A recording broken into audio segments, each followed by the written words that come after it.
લીંબડી તાલુકાના જામડી ઊંચી વગ ધરાવતા માથાભારે તત્વોના માનસિક ત્રાસથી કંટાળી ગરીબ શ્રમજીવી પરિવારે ઉચાળા ભરી હિજરત કરતા ચકચાર મચી જવા પામી છે।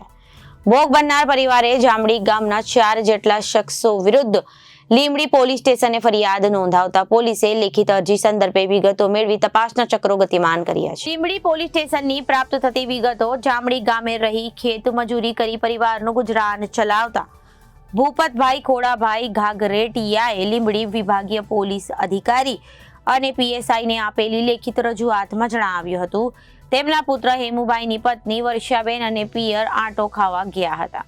તે દરમિયાન પુત્રવધુ રાજકોટથી જ તેમને તેમના ગામનો અરવિંદ રત્નાભાઈ રોજસરા નામનો યુવાન લલચાવી ફોસલાવી ભગાડી ગયો છે અને તાજેતરમાં જ 15 દિવસ પહેલા મારા મોટા દીકરા અશોકભાઈની દીકરી અસ્મિતાબેનને પણ અમારા જ ગામના રાવજી કરશન મોડિયાનો છોકરો કિશન મેડિયાને લલચાવી ફોસલાવી ભગાડી ગયો છે।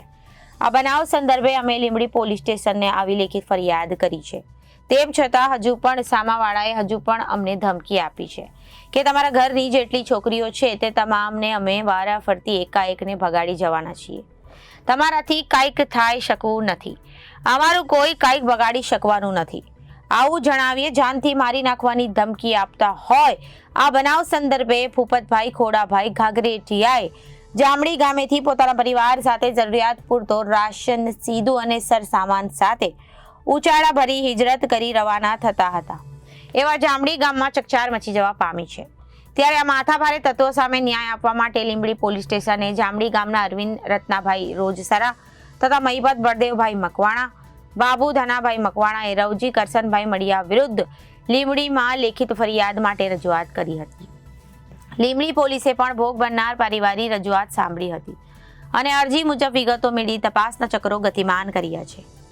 સાહેબ, હું જામડી ગામનો રહેવાસી છું। મારું નામ અશોકભાઈ ભૂપતભાઈ છે અને મારી જન્મ તારીખ પણ જામડી છે।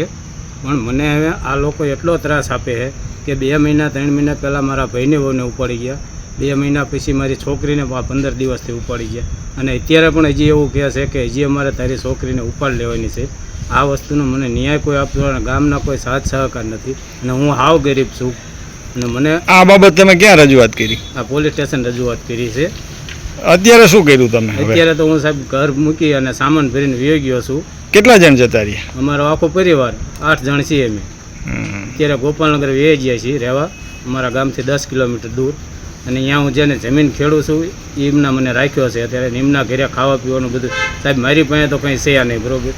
આ તો એમનો હું આભાર માનું છું, 10 વર્ષથી એમને જમીન ખેડું છું મને રાખ્યો।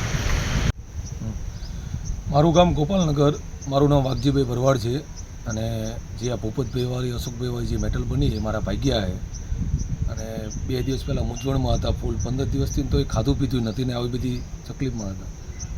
મને કે શું કરવું એટલે મેં કીધું ભાઈ મને કે ગામમાં એવી ધમકી મળે તારી ત્રીજી દીકરી ઉપાડ લેવાની, એટલે હું તો આપણે મગજમારી ઉતરવું નથી, કાયદાનું કામ કરશે, તું અહીં ગોપાલનગર આવતો રહે મારા આશરે, તમે તારે ખાઈ પીને મજા કરજે। એટલે કાલના હિજરત કરીને મારા ઘરે આવ્યા છે અને મારા ઘરે રસોઈ બસોઈ એમને બધાને ખવડાવ્યું। તો મારું એની અંદર પ્રાંતને સરકારને એક જ વસ્તુ કહેવાની થાય માત્ર કે આવા લુખા તત્વોને તમે પ્રોત્સાહન ન આપો ને આમની વાંહે કડકને કડક કાર્યવાહી કરો। અને કોરી સમાજને પણ વિનંતી છે કે આ ગરીબ માણસને ઘરે 2 બૈરા લઈ ગયા તમને કીધું અને તમે હજી નહીં જાગો તમને કીધું ને એવા ખોટા માણસોને પ્રોત્સાહન આપશો તમારે ઘરે એવી તકલીફ થશે। હું તો બીજી પડ નાઈતનો છું તમને કીધું, પણ તોય મને માનવતાની નાતે અમની પડખે ઉપર મેં અમને સહકાર આપ્યો હોય એટલે મારી બસ એટલી રજૂઆત છે એમના નાતીલાની હતી, સરકારની હતી કે એની અંદર આ લોકોને સમજાવે ને આ હેઠા બેહાડ દે, બીજું શું ઊંચા નીચા થતા બંધ થઈ જાય બસ। Bureau report Janadesh news, Surendranagar.